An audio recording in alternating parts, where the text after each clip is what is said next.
Hi students, നമ്മളിന്ന് ചർച്ച ചെയ്യുന്നത് പ്ലാനിങ്ങിൻ്റെ ലിമിറ്റേഷൻസിനെ കുറിച്ചാണ്. അപ്പോൾ മുൻ വീഡിയോകളിൽ നമ്മൾ പ്ലാനിങ് എന്താണെന്ന് പറഞ്ഞു, പ്ലാനിങ്ങിൻ്റെ ഇമ്പോർട്ടൻസ് എന്താണെന്ന് പറഞ്ഞു, പ്ലാനിങ്ങിൻ്റെ ഫീച്ചേഴ്സ് എന്താണെന്ന് പറഞ്ഞു.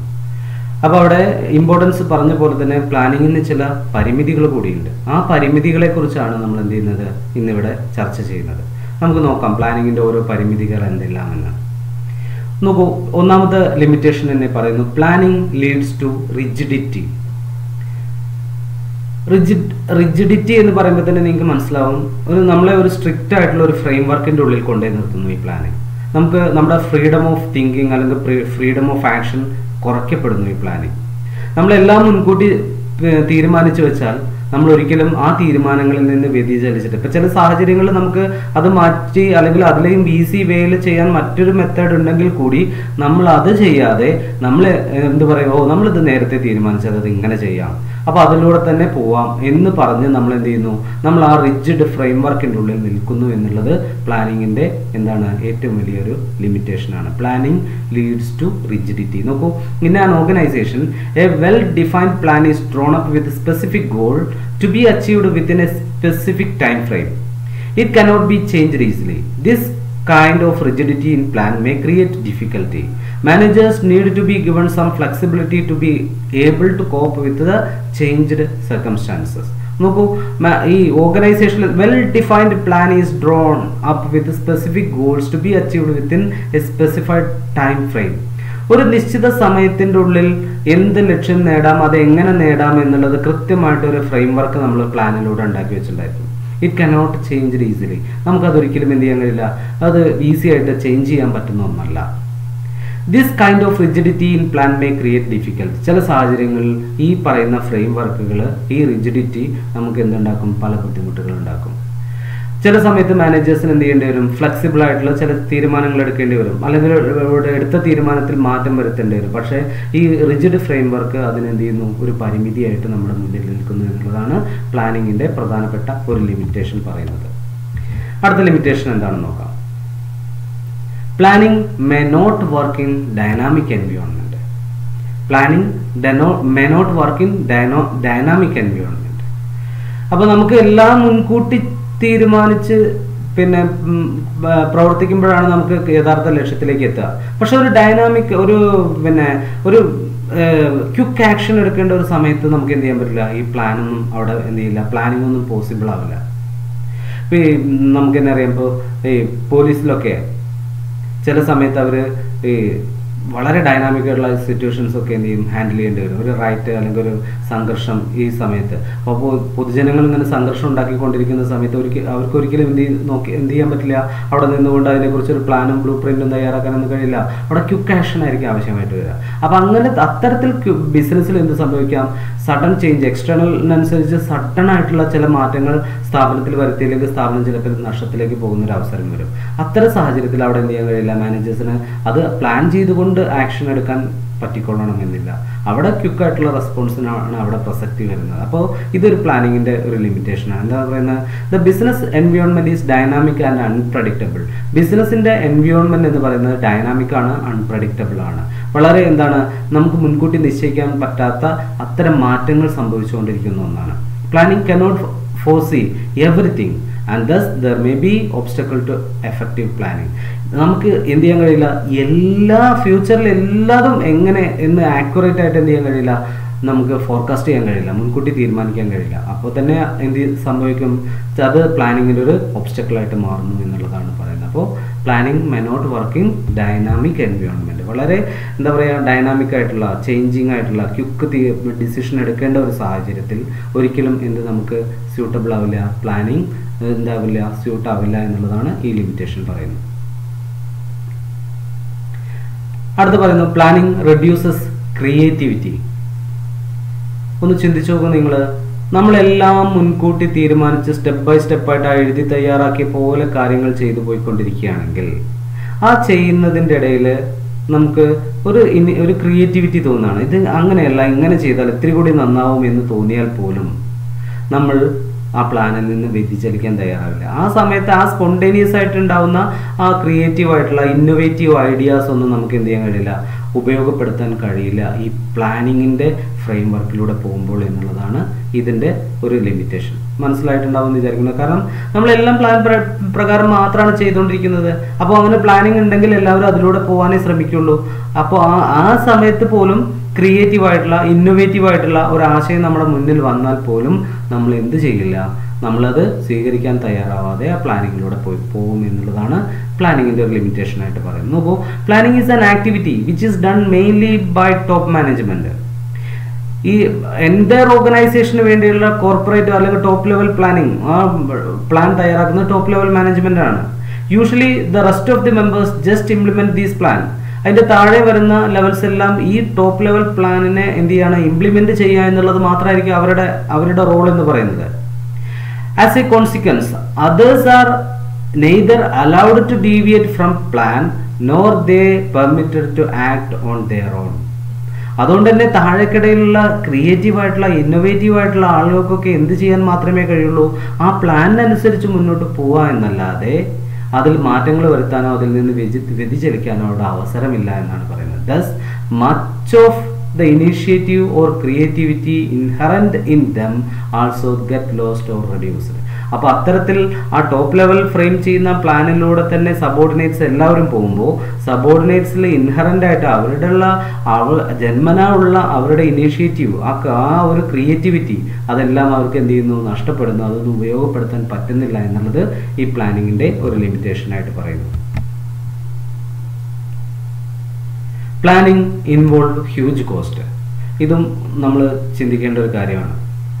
ചെറുകിട സ്ഥാപനങ്ങൾക്കൊന്നും എന്ത് ചെയ്യാൻ കഴിയില്ല, ഒരു വലിയ എന്താ പറയുക, ഒരു ഇത്തരം പ്ലാനിങ് പ്രോസസ്സ് ഓക്യുപ്പൈ ചെയ്യാൻ പറ്റിക്കൊള്ളണമെന്നില്ല. കാരണം ഈ പ്ലാനിങ് എന്ന് പറയുന്നത് വളരെ ചിലവേറിയ ഒരു പ്രക്രിയയാണ്.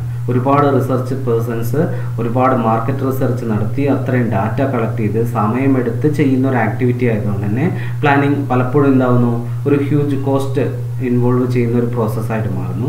അപ്പോൾ അത് എല്ലാ തരത്തിലും സ്ഥാപനങ്ങൾക്ക് എന്ത് ചെയ്യാൻ കഴിയില്ല, അഡോപ്റ്റ് ചെയ്യാൻ കഴിയില്ല. അത് പ്ലാനിങ്ങിൻ്റെ ഒരു പ്രധാനപ്പെട്ട ഒരു ലിമിറ്റേഷനാണ്. നോക്കൂ, when plans are drawn up huge cost are involved in their formulation. ഒരു പ്ലാൻ തയ്യാറാക്കുമ്പോഴേക്കും അതിലേക്ക് എന്ത് വന്നിട്ടുണ്ടായിരിക്കും, വലിയൊരു സംഖ്യ അവിടെ ചിലവ് വന്നിട്ടുണ്ടായിരിക്കും.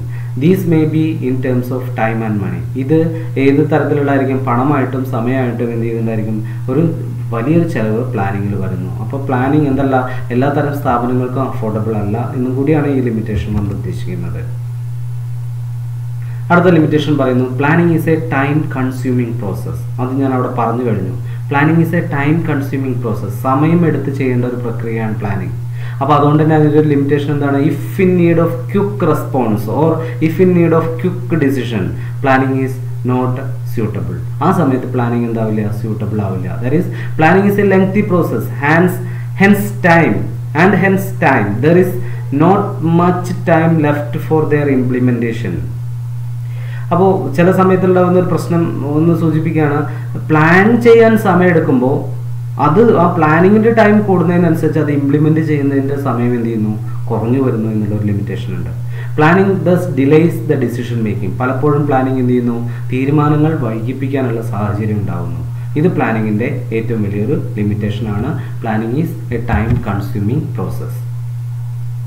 അടുത്ത ലിമിറ്റേഷൻ പറയുന്നു, planning does not guarantee success.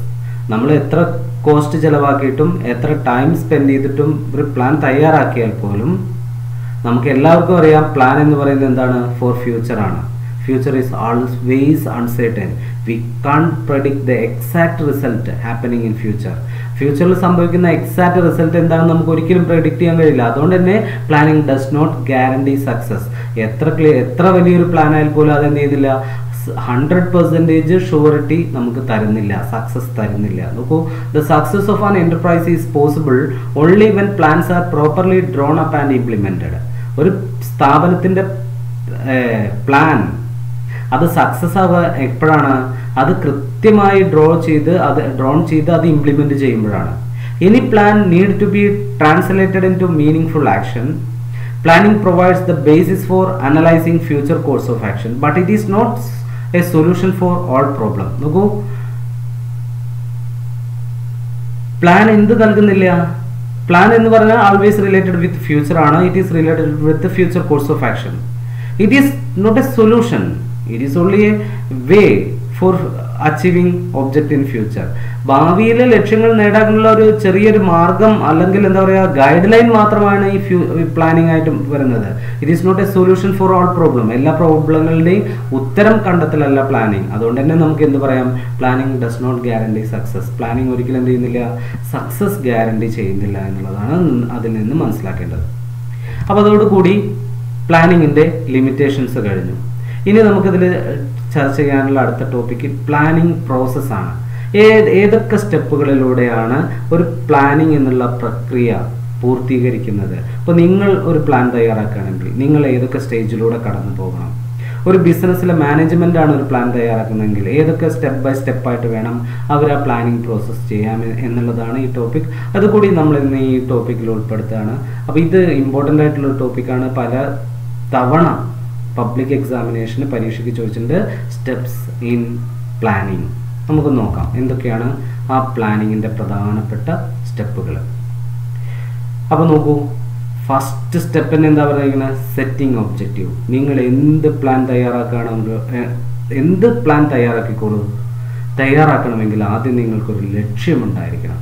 കാരണം ആ ലക്ഷ്യത്തെ മുൻനിർത്തിയിട്ട് മാത്രമേ നമുക്ക് എന്ത് ചെയ്യാൻ പറ്റുള്ളൂ, ഒരു പ്ലാൻ പ്രിപ്പയർ ചെയ്യാൻ പറ്റുള്ളൂ.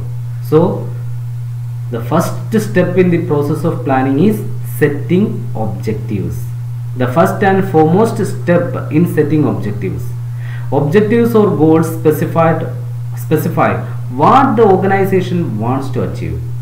Every organization must have certain objective may be set for the entire organization and each department or unit within the organization. അപ്പോൾ നോക്കൂ, the first and foremost step is setting object. ഏറ്റവും important ആയിട്ടുള്ള step എന്ന് പറയുന്നത് object set ചെയ്യുക എന്നുള്ളതാണ്. സ്ഥാപനത്തിൻ്റെ entire ഓർഗനൈസേഷന് വേണ്ടിയിട്ടായിരിക്കാം, ഡിപ്പാർട്ട്മെൻറ്റിന് വേണ്ടിയിട്ടായിരിക്കാം, അല്ലെങ്കിൽ സൂപ്പർവൈസറി ലെവലിൻ്റെ ഡേ ടു ഡേ ആക്ടിവിറ്റിക്ക് വേണ്ടിയിട്ടായിരിക്കാം. എന്ത് തന്നെ ആയാലും അവിടെ എന്തുണ്ടായിരിക്കണം, ആദ്യം ഒരു ഒബ്ജക്റ്റീവ് ഉണ്ടായിരിക്കണം. ആ ലക്ഷ്യം എന്താണ് നേടേണ്ടത് എന്ന് ആദ്യം തീരുമാനിച്ചിരിക്കണം. Every organisation must have certain ഏതൊരു സ്ഥാപനമായാലും അവർക്ക് എന്തുണ്ടായിരിക്കണം, ഒരു കൃത്യമായ ഒരു ലക്ഷ്യം ഉണ്ടായിരിക്കണം. Objective may be set for entire organisation. ഞാൻ പറഞ്ഞു, ആ ഒബ്ജക്റ്റീവ് എന്ന് പറഞ്ഞാൽ ഒന്നുകിൽ എൻ്റയർ ഓർഗനൈസേഷന് വേണ്ടിയുള്ളതായിരിക്കാം, ഓരോ ഡിപ്പാർട്ട്മെൻറ്റിന് വേണ്ടിയിട്ടുള്ളതായിരിക്കാം, ഓരോ യൂണിറ്റിന് വേണ്ടിയിട്ടുള്ളതായിരിക്കാം. എനിവേ ഏതൊരു പ്ലാനിലും പ്രീസപ്പോസ് ചെയ്യേണ്ട അല്ലെങ്കിൽ ആദ്യം ഉണ്ടായിരിക്കേണ്ടത് എന്താണ്, അത് ഒബ്ജക്റ്റീവാണ് എന്നുള്ളതാണ് അവിടെ പറയുന്നത്. ഈ ഒബ്ജക്റ്റ് സെറ്റ് ചെയ്ത് കഴിഞ്ഞാൽ അടുത്തതാണ് ഡെവലപ്പിംഗ് പ്ലാനിങ് പ്രിമൈസസ്. അങ്ങനെ ഒന്ന് തിരുത്തി വായിക്കുക. ഡെവലപ്പിംഗ് പ്രിമൈസസ് എന്നല്ല, ഡെവലപ്പിംഗ് പ്ലാനിങ് പ്രിമൈസസ് എന്നായിക്കോട്ടെ.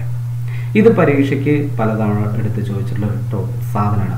What is planning premises? ഇത് ചിന്തിക്കേണ്ട ഒരു കാര്യം കൂടിയാണ്. പ്ലാനിങ് പ്രിമൈസസ്, ഒരു ലക്ഷ്യം നേടിക്കഴിഞ്ഞാൽ ആ ലക്ഷ്യവുമായി ബന്ധപ്പെട്ട് നമ്മൾ എടുക്കുന്ന ആ അസംഷൻസിനെയാണ് പ്ലാനിങ് പ്രിമൈസസ് എന്ന് പറയാം. ആ അസംഷൻസ് എന്തൊക്കെയായിരിക്കാം? ഇപ്പോൾ ബിസിനസ് ആകുമ്പോൾ എന്തായാലും ഇത്ര ശതമാനം പ്രോഫിറ്റ് ഇൻക്രീസ് ചെയ്യുക, അല്ലെങ്കിൽ ഇത്ര ശതമാനം ടേൺ ഓവർ ഇൻക്രീസ് ചെയ്യുക, അല്ലെങ്കിൽ ക്വാളിറ്റി പ്രൊഡക്റ്റ്, അല്ലെങ്കിൽ പുതിയൊരു പ്രൊഡക്റ്റ് ലോഞ്ച് ചെയ്യുക, ഇത്തരം ലക്ഷ്യങ്ങളായിരിക്കും ഉണ്ടായിരിക്കുക. അങ്ങനെ പുതിയൊരു പ്രൊഡക്റ്റ് ലോഞ്ച് ചെയ്യാനാണ് അവരുടെ പ്ലാൻ അല്ലെങ്കിൽ ഒബ്ജക്റ്റ് സെറ്റ് ചെയ്തെങ്കിൽ ആ പ്രൊഡക്റ്റുമായി ബന്ധപ്പെട്ട് അവർ എന്തൊക്കെയായിരിക്കണം, എന്തൊക്കെ അസംഷനെ കുറിച്ചായിരിക്കണം ചിന്തിക്കേണ്ടത്.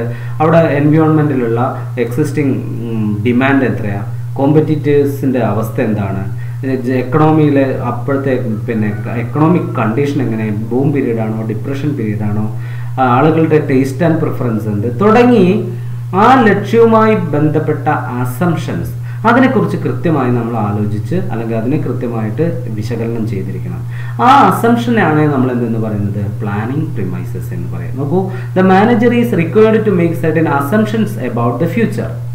ഒരു ഒബ്ജക്റ്റ് സെറ്റ് ചെയ്ത് കഴിഞ്ഞാൽ ആ ഒബ്ജക്റ്റീവിലേക്ക് ഒബ്ജക്റ്റ് സെറ്റ് നേടാൻ വേണ്ടിയുള്ള ആ ഫ്യൂച്ചറിനെ കുറിച്ച് ചില അസംഷൻസ് മാനേജേഴ്സ് എടുക്കേണ്ടതുണ്ട്. These assumptions are called planning premises. ഈ അസംഷനെയാണ് പ്ലാനിംഗ് പ്രിമൈസസ് എന്ന് പറയാം. They are the base material upon which plans are to be drawn. ആ പ്ലാനിന്റെ ബേസ് മെറ്റീരിയൽ എന്ന് പറയുന്നത് ഈ പ്ലാനിംഗ് പ്രിമൈസുകളാണ് അല്ലെങ്കിൽ ഈ അസംഷൻസ് ആണ്. It may be in the form of forecast, existing plan or past information about policies etc. It may be in the form of forecast. പിന്നെ അത് ഫോർകാസ്റ്റിന്റെ രൂപത്തിലാവാം. Existing plans, past information, ഞാൻ പറഞ്ഞു ഡിമാൻഡ്, സപ്ലൈ, കോമ്പറ്റീറ്റേഴ്സ്, സ്റ്റാറ്റസ്, ഇതെല്ലാം എന്താണ് planning പ്രിമൈസുകളിൽ വരുന്നതാണ്. അപ്പോൾ planning premise എന്ന് പറഞ്ഞാൽ ഒബ്ജക്റ്റിനെ കുറിച്ച് ഫ്യൂച്ചറിലെ ചില അസംഷൻസ് മാനേജേഴ്സ് എടുക്കും. ആ അസംഷൻസിനെയാണ് എന്തെന്ന് പറയുന്നത് പ്ലാനിംഗ് പ്രിമൈസസ് എന്ന് പറയുന്നത്. അപ്പോൾ നമ്മൾ ഒബ്ജക്റ്റ് സെറ്റ് ചെയ്തു, അതുമായി ബന്ധപ്പെട്ട ഫ്യൂച്ചർ അസംഷൻസ് നമ്മൾ കണ്ടെത്തി കഴിഞ്ഞു. ഇനി മൂന്നാമത്തെ step identifying alternative course of action. നമ്മളൊരു ലക്ഷ്യം നിർണ്ണയിച്ചാൽ ആ ലക്ഷ്യത്തിലേക്ക് എത്താനുള്ള പല വഴികൾ എന്തെല്ലാം, പ്ലാൻ എ പ്ലാൻ ബി എന്ന് പറഞ്ഞ പോലെ. അല്ലെങ്കിൽ ഇപ്പോൾ നിങ്ങളൊന്ന് ആലോചിച്ച് നോക്കൂ, പിന്നെ ഒരു പുതിയ പ്രൊഡക്റ്റ് ലോഞ്ച് ചെയ്യുന്നു. ആ പ്രൊഡക്റ്റ് ലോഞ്ച് ചെയ്യാൻ അല്ലെങ്കിൽ ഈ വർഷം 25% പ്രോഫിറ്റ് വർദ്ധിപ്പിക്കണം. ഇതൊരു ഒബ്ജക്റ്റീവാണ്. എങ്ങനെ പ്രോഫിറ്റ് വർദ്ധിപ്പിക്കാം? അവരുടെ മുന്നിൽ പല വഴികളുണ്ട്. പ്രോഫിറ്റ് വർദ്ധിപ്പിക്കാൻ ഒന്നെങ്കിൽ ഒരു മെത്തേഡ് പുതിയൊരു പ്രൊഡക്റ്റ് അതിലേക്ക് ആഡ് ചെയ്യാം, അല്ലെങ്കിൽ പുതിയൊരു line, product length, product width, ഇതൊക്കെ മാർക്കറ്റിങ്ങുമായി ബന്ധപ്പെട്ട കാര്യങ്ങളാണ്. ഇതിലൊക്കെ വരുന്ന മാറ്റങ്ങൾ, അല്ലെങ്കിൽ പ്രൊഡക്ഷൻ വർദ്ധിപ്പിക്കുക, അല്ലെങ്കിൽ കോസ്റ്റ് ഓഫ് പ്രൊഡക്ഷൻ റെഡ്യൂസ് ചെയ്യുക. ഇത്തരത്തിൽ പല വഴികളിലൂടെ അവരുടെ ലക്ഷ്യത്തിലേക്ക് എത്താം. ഈ പല വഴികളെയാണ് നമ്മൾ ആൾട്ടർനേറ്റീവ് കോഴ്സ് ഓഫ് ആക്ഷൻ എന്ന് പറയുക. അപ്പോൾ ആ ഒരു ലക്ഷ്യത്തിലേക്ക് എത്താൻ നമ്മുടെ മുന്നിൽ എന്തെല്ലാം വഴികളുണ്ട്, ആ വഴികൾ കണ്ടെത്തുക എന്നുള്ളതാണ് പ്ലാനിംഗ് പ്രോസസ്സിലെ 3 വഴി. ഇപ്പം ഏറ്റവും സിമ്പിളായിട്ട് നിങ്ങളോട് പറയുകയാണെങ്കിൽ, നിങ്ങൾക്കിപ്പോൾ ബോംബെയിലേക്ക് എത്തണം അല്ലെങ്കിൽ ഡൽഹിയിലേക്ക് എത്തണം. നിങ്ങളുടെ മുന്നിൽ ഏതൊക്കെ മാർഗങ്ങളുണ്ടെന്ന് ചോദിച്ചാൽ, നിങ്ങൾക്കൊന്നുകിൽ റോഡ് മാർഗം ഉപയോഗിക്കാം, അല്ലെങ്കിൽ റെയിൽ ഉപയോഗിക്കാം, അല്ലെങ്കിൽ എയർ ഉപയോഗിക്കാം. റോഡ് മാർഗം തന്നെയാണെങ്കിൽ നിങ്ങൾക്ക് എന്ത് ചെയ്യാം, ട്രാവൽസ് വഴി പോവാം, അല്ലെങ്കിൽ നിങ്ങൾക്ക് നിങ്ങളുടെ സ്വന്തം വെഹിക്കിൾ ഉപയോഗിക്കാം. ട്രെയിൻ ആണെങ്കിൽ ട്രെയിനിൽ നിങ്ങൾ എങ്ങനെ പോകണം എന്ന് തീരുമാനിക്കും. ജനറൽ കമ്പാർട്ട്മെൻറ്റിൽ പോകണോ അതോ പിന്നെ സ്ലീപ്പറിൽ പോകണോ. എയർ ആണെങ്കിൽ അതിലേത് ക്ലാസ്സിൽ നിങ്ങൾ സഞ്ചരിക്കണം. ഇങ്ങനെ നമ്മുടെ മുന്നിലുള്ള പല വഴികൾ, ആ പല കോഴ്സ് ഓഫ് ആക്ഷൻ ഇത് കണ്ടെത്തുക എന്നുള്ളതാണ് പ്ലാനിങ്ങിന്റെ 3ാമത്തെ സ്റ്റെപ്പായിട്ട് പറയുന്നത്. നോക്കൂ, there may be many alternative ways to act and achieve objective. ഒരു ലക്ഷ്യത്തിലേക്ക് എത്താൻ പല വഴികൾ നമ്മുടെ മുന്നിൽ ഉണ്ടായിരിക്കും. ഇറ്റ് ഷുഡ് ബി ഐഡന്റിഫൈഡ്, അത് കണ്ടെത്തണം. The course of action which may be taken could be either routine or innovative. ഈ കോഴ്സ് ഓഫ് ആക്ഷൻ നമ്മൾ എടുക്കേണ്ടത് സ്ഥിരം റൂട്ടീൻ ആയിട്ടുള്ളതാണോ അതോ ഇത്തിരി ഇന്നോവേറ്റീവ് പുതിയ ആശയത്തിലൂടെയുള്ളതാണോ എന്നുള്ളത് തീരുമാനിക്കാം. If the project is important, then more alternatives should be generated and thoroughly discussed amongst the members of the organization. ഇപ്പോൾ നമ്മളെടുത്ത ഒബ്ജക്റ്റ് അത് ആ പ്രൊജക്റ്റ് എന്ന് പറയുന്നത് വളരെ ഇമ്പോർട്ടൻ്റ് ആണെങ്കിൽ നമ്മൾ മോർ ആൾട്ടർനേറ്റീവിനെ കുറിച്ച് ചിന്തിക്കണം. അത് നമ്മുടെ മാനേജേഴ്സിന്റെ ഇടയിലെല്ലാം എന്ത് ചെയ്യണം, കൃത്യമായ ഡിസ്കഷനിലേക്ക് കൊണ്ടുവരണം. കാരണം അത്രയും ഇമ്പോർട്ടൻസ് അതിന് കൊടുക്കണം എന്നാണ് അർത്ഥം. ചുരുക്കി പറഞ്ഞാൽ 3ാമത്തെ സ്റ്റെപ്പ് ലക്ഷ്യത്തിലേക്ക് എത്താനുള്ള പല ആൾട്ടർനേറ്റീവ് കോഴ്സ് ഓഫ് ആക്ഷൻ ഏതൊക്കെയാണെന്ന് കണ്ടെത്തുക. ഇവിടെ ആൾട്ടർനേറ്റീവ് കോഴ്സ് ഓഫ് ആക്ഷൻ നമ്മുടെ ലക്ഷ്യത്തിലേക്ക് എത്താനുള്ള പല വഴികൾ എന്തെല്ലാം, പല പ്രവർത്തനങ്ങൾ എന്തെല്ലാം എന്നുള്ളതാണ് ഈ identifying alternative course of action. അതിൽ അപ്പോൾ ഏതൊക്കെ വഴിയിലൂടെ എത്താമെന്ന് മാത്രമേ നമ്മളിവിടെ കണ്ടെത്തുന്നുള്ളൂ. ബാക്കി അതിന്റെ അനാലിസിസ് ഒക്കെ വരുന്നത് അടുത്ത സ്റ്റെപ്പിലാണ്. അപ്പോൾ നമ്മുടെ മുന്നിൽ എത്ര മാർഗങ്ങളുണ്ടോ ലക്ഷ്യത്തിലേക്ക്, അത്രയും മാർഗങ്ങൾ ലിസ്റ്റ് ചെയ്യപ്പെട്ടു കഴിഞ്ഞാൽ പിന്നെ നമ്മൾ ചെയ്യേണ്ടത് ആ ഓരോ മാർഗങ്ങളെയും കൃത്യമായി വിശകലനം ചെയ്ത് പഠിക്കുക എന്നാണ്. അതിനെ ഇവാലുവേറ്റ് ചെയ്യുക. അതിൻ്റെ ഓരോന്നിൻ്റെയും കോസ് ആൻഡ് എഫക്റ്റ് റിലേഷൻഷിപ്പ് പഠിക്കുക. ഓരോന്നിൻ്റെയും കോസ്റ്റ് എത്ര പഠിക്കുക. ഓരോന്നും എത്രമാത്രം ബെനിഫിഷ്യൽ ആണ് എന്ന് ഐഡന്റിഫൈ ചെയ്യുക. അതിൻ്റെ അടിസ്ഥാനത്തിൽ റാങ്ക് ചെയ്യുക. അപ്പോൾ നോക്കൂ, evaluating alternative courses. The next step is to weigh the pros and cons of each alternative. ഓരോ ആൾട്ടർനേറ്റീവിൻ്റെയും മുക്കും മൂലയും പരിശോധിച്ചിരിക്കണം നമ്മൾ, അതിൻ്റെ possibility. The positive and negative aspect of each alternative need to be evaluated in the light of the objective is to be achieved. ആ ലക്ഷ്യത്തിലേക്ക് എത്താൻ, ആ ലക്ഷ്യം നേടാൻ വേണ്ടിയിട്ട് ആ ഓരോ ആൾട്ടർനേറ്റീവിൻ്റെയും പോസിറ്റീവ് ആസ്പെക്റ്റുകളെ കുറിച്ചും നെഗറ്റീവ് ആസ്പെക്റ്റുകളെ കുറിച്ചൊക്കെ നമ്മൾ കൃത്യമായിട്ട് ഇവാലുവേറ്റ് ചെയ്തിരിക്കണം. അതിൻ്റെ ഫീസിബിലിറ്റി, അത് എത്രമാത്രം ഫീസിബിൾ ആണ്, അപ്ലിക്കബിൾ ആണ്, ആൻഡ് കോൺസിക്വൻസസ്, അത് നമ്മൾ എടുത്തു കഴിഞ്ഞാൽ അതിൻ്റെ കോൺസിക്വൻസ് എന്തെല്ലാമാണ്, ഇതിനെക്കുറിച്ച് കൃത്യമായിട്ട് പഠിക്കുന്നതാണ് പ്ലാനിങ്ങിൽ 4ാമത്തെ step. That is called evaluating alternative courses. ഓരോ ആൾട്ടർനേറ്റീവ് ഓരോന്നിനെയും പഠിച്ചു കഴിഞ്ഞാൽ നിങ്ങൾക്കറിയാം, നമ്മൾ പിന്നെ എന്ത് ചെയ്യും, ഓരോ ആൾട്ടർനേറ്റീവിൻ്റെയും ബെനിഫിറ്റ് നമ്മൾ റാങ്ക് ചെയ്ത് വെക്കും. റാങ്ക് ചെയ്ത് വെച്ചാൽ പിന്നെ നമ്മൾ അടുത്ത് ചെയ്യുന്നത് എന്തായിരിക്കും, അടുത്ത 5ാമത്തെ സ്റ്റെപ്പ് സെലക്ടിങ് ആൻ ആൾട്ടർനേറ്റീവ്. അതിൽ ഏറ്റവും ബെസ്റ്റ് നമ്മൾ എന്ത് ചെയ്യും, സെലക്ട് ചെയ്യും. നോക്കൂ, this is the real point of decision making. ഇതാണ് decision making. Planning involve decision making എന്ന് നമ്മൾ നേരത്തെ പറഞ്ഞിരുന്നു. ഇവിടെ നമ്മൾ തീരുമാനമെടുക്കുന്നു, ഈ ആൾട്ടർനേറ്റീവ് നമുക്ക് എടുക്കാം. The best plan has to be adopted and implemented. അതായിരിക്കും നമ്മുടെ ബെസ്റ്റ് ആൾട്ടർനേറ്റീവ്. അത് നമ്മൾ എന്ത് ചെയ്യും, എടുക്കും, നമ്മളത് ഇംപ്ലിമെന്റ് ചെയ്യും. The ideal plan of course would be the most feasible, profitable and with the least negative consequences. അപ്പോൾ നമ്മുടെ ഈ ആൾട്ടർനേറ്റീവ് എങ്ങനെയുള്ളതായിരിക്കണം, ഐഡിയൽ ആയിരിക്കണം, പിന്നെ എങ്ങനെ ഏറ്റവും ഫീസിബിൾ ആയിരിക്കണം, പ്രോഫിറ്റബിൾ ആയിരിക്കണം, നെഗറ്റീവ് ആസ്പെക്ട് ഏറ്റവും കുറഞ്ഞതായിരിക്കണം. ഇത്രയും പഠിച്ചുകൊണ്ടായിരിക്കണം നമ്മൾ എന്ത് ചെയ്യേണ്ടത്, ആ വാരിയസ് ആൾട്ടർനേറ്റീവിൽ നിന്ന് ബെസ്റ്റ് ആൾട്ടർനേറ്റീവ് സെലക്ട് ചെയ്യേണ്ടത്. സെലക്ട് ചെയ്ത് കഴിഞ്ഞാൽ അടുത്തത് ഇംപ്ലിമെന്റിങ് ദ പ്ലാൻ. അപ്പോൾ നമ്മൾ എന്ത് ചെയ്തു, നമ്മുടെ പ്ലാനിൻ്റെ അവസാന ഘട്ടത്തിലേക്ക് എത്തി. ഇനി നമ്മൾ എന്ത് ചെയ്യണം, ആ പ്ലാനെ ഇംപ്ലിമെന്റ് ചെയ്യണം, ആക്ച്വൽ വർക്കിലേക്ക് കൊണ്ടുപോകണം. This step is concerned with putting the plan into action. ഈ പ്ലാൻ നമ്മൾ ആക്ഷനായിട്ട് എടുക്കുന്നത് ഓർഗനൈസിങ്ങും ഡയറക്റ്റിംഗും കൺട്രോളിങ് ആ സ്റ്റെപ്പുകളിലൂടെ ആയിരിക്കും. അപ്പോൾ എനിവേ അത് നമ്മൾ എന്ത് ചെയ്തു, നമ്മുടെ സ്ഥാപനത്തിൽ വർക്കൗട്ട് ചെയ്തു. ഡൂയിങ് വാട്ട് ഈസ് റിക്വയർഡ്, എന്താണോ ചെയ്യേണ്ടത് അത് ചെയ്യുക. Here the actual managerial function came into force. ഇതോടുകൂടി ആ സ്ഥാപനത്തിലെ ആക്ച്വൽ മാനേജറിയൽ ഫംഗ്ഷൻ എന്ത് ചെയ്തു, സ്റ്റാർട്ട് ചെയ്തു, വർക്ക് ചെയ്തു. അപ്പോൾ ഇനി എന്ത് ചെയ്യുന്നു, പ്ലാൻ പ്രകാരമുള്ള കാര്യങ്ങൾ സ്ഥാപനത്തിൽ ചെയ്തുകൊണ്ടിരിക്കുന്നു. ഇനി ലാസ്റ്റ് ഫോളോ അപ്പ് ആക്ഷൻ. ഈ പ്രവർത്തനങ്ങൾ മുന്നോട്ട് പോകുമ്പോൾ നമ്മൾ മുൻകൂട്ടി തീരുമാനിച്ച പ്രകാരം തന്നെയൊക്കെയല്ലേ, വിചാരിച്ച പോലെയൊക്കെ തന്നെ കാര്യങ്ങൾ പോകുന്നില്ലേ എന്നൊന്ന് വിശകലനം ചെയ്യുന്നതിനെയാണ് ഫോളോ അപ്പ് എന്ന് പറയുക. ചെയ്യുന്ന പ്രവൃത്തിയെ എന്ത് ചെയ്യുക, ഫോളോ ചെയ്യുക, കറക്റ്റ് അല്ലേ എന്നുള്ളത്. നോക്കൂ, monitoring the plans according to the schedule is very important to ensure that objectives are achieved. നമ്മൾ ഇംപ്ലിമെന്റ് ചെയ്ത പ്ലാൻ ഇംപ്ലിമെന്റ് ചെയ്യുമ്പോൾ അതിൽ നിന്ന് കിട്ടുന്ന റിസൾട്ട് നമ്മൾ ഫോർകാസ്റ്റ് ചെയ്തത് തന്നെയല്ലേ എന്ന് ഉറപ്പുവരുത്തലാണ് ഈ ഫോളോ അപ്പ് എന്ന് പറയുന്നത്. ഇവിടെ നിങ്ങൾ ശ്രദ്ധിക്കേണ്ട ഒരു കാര്യമുണ്ട്. സത്യത്തിൽ ഈ ഫോളോ അപ്പ് ആക്ഷൻ ആണ് ഒരു രീതിയിൽ പറഞ്ഞാൽ കൺട്രോളിംഗ് എന്നുള്ള ഫംഗ്ഷൻ. കൺട്രോളിംഗ് ഇതിന്റെ അടിസ്ഥാനത്തിലാണ് വരാം. ഈ ഫോളോ അപ്പ് വരുമ്പോൾ ഡീവിയേഷൻ കാണുമ്പോഴാണ് നമ്മൾ എന്ത് ചെയ്യുന്നത്, ചേഞ്ചസ് അല്ലെങ്കിൽ ആ ആൾട്ടർനേറ്റീവ്സിലേക്ക് വീണ്ടും പോകുന്നത്. അപ്പോൾ അവിടെ ഇതൊരു തരത്തിൽ പറഞ്ഞാൽ എന്താണ്, കൺട്രോളിംഗ് ഫംഗ്ഷൻ എന്ന് കൂടി ഉൾപ്പെടുത്താവുന്ന അല്ലെങ്കിൽ കൺട്രോളിങ്ങിന്റെ ഒരു ഭാഗമാണ് ഈ ഫോളോ അപ്പ് എന്ന് പറയുന്നത്. കാരണം ഇത് ഞാൻ അങ്ങനെ എടുത്ത് പറയാൻ കാരണം, ഇനി നമ്മൾ പഠിക്കും relationship between planning and controlling. പ്ലാനിങ്ങും കൺട്രോളിങ്ങും തമ്മിൽ എന്തെങ്കിലും ബന്ധമുണ്ടോ? അവിടെ പരീക്ഷയ്ക്ക് ചോദിക്കും, planning is forward looking but controlling is backward looking, is it correct? Planning എന്ന് പറയുന്നത് ഫോർവേഡ് ലുക്കിംഗ് ആണ്, കൺട്രോളിങ് ബാക്ക്വേർഡ് ലുക്കിംഗ് ആണ്. നിങ്ങൾ അതിനെ എന്ത് പറയുന്നു എന്നുള്ള രൂപത്തിൽ ചോദ്യങ്ങൾ വരാം. അപ്പോൾ ഒന്ന് ചിന്തിച്ചു നോക്കൂ, പ്ലാനിങ് എന്ന് പറഞ്ഞാൽ ഫ്യൂച്ചറിലേക്കുള്ള നോട്ടാണ്.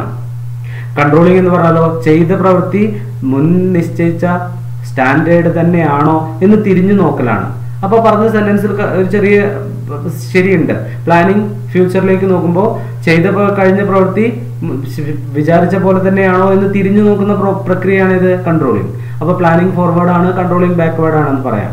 പക്ഷെ പിന്നെയും നമ്മൾ അതിന് തിരുത്തി പറയും, പ്ലാനിങ്ങും ഫോർവേഡ് ആണ്, കൺട്രോളിങ്ങും ഫോർവേഡ് ആണെന്ന് പറയും. കാരണം നമ്മൾ അവിടെ പറഞ്ഞു, if there is any deviation taking corrective action. കൺട്രോളിങ്ങിൽ നമ്മൾ എന്തെങ്കിലും ഡീവിയേഷൻ കണ്ടാൽ നമ്മൾ കറക്റ്റീവ് ആക്ഷൻ എടുക്കും. കറക്റ്റീവ് ആക്ഷൻ എന്ന് പറഞ്ഞാൽ എന്താണ്, വി പ്രിപ്പയർ അനദർ പ്ലാൻ, നമ്മൾ വീണ്ടും പ്ലാൻ തയ്യാറാക്കും. അപ്പോൾ പ്ലാൻ തയ്യാറാക്കുമ്പോൾ എന്തായി, ഈ കൺട്രോളിങ്ങിന്റെ അടിസ്ഥാനത്തിലായി പിന്നെ പ്ലാനിങ് വന്നത്. അപ്പോൾ എന്തായി, കൺട്രോളിങ്ങും എന്തായി മാറുകയാണ്, ഫ്യൂച്ചറിസ്റ്റിക് ആയിട്ട് മാറുകയാണ്. അപ്പോൾ ആ ടോപ്പിക്ക് നമുക്ക് പിന്നെ അടുത്ത വീഡിയോസിൽ ചർച്ച ചെയ്യാം. ഇതോടുകൂടി സ്റ്റെപ്സ് ഇൻ പ്ലാനിങ് കംപ്ലീറ്റ് ആയി. ഇനി നമുക്ക് ആ ടോപ്പിക്കിൽ ആകെ ടൈപ്സ് ഓഫ് പ്ലാൻ മാത്രമാണ് ചർച്ച ചെയ്യാനുള്ളത്. അപ്പോൾ ഈ വീഡിയോ ഞാൻ ഇവിടെ സ്റ്റോപ്പ് ചെയ്യുന്നു. Okay, thank you.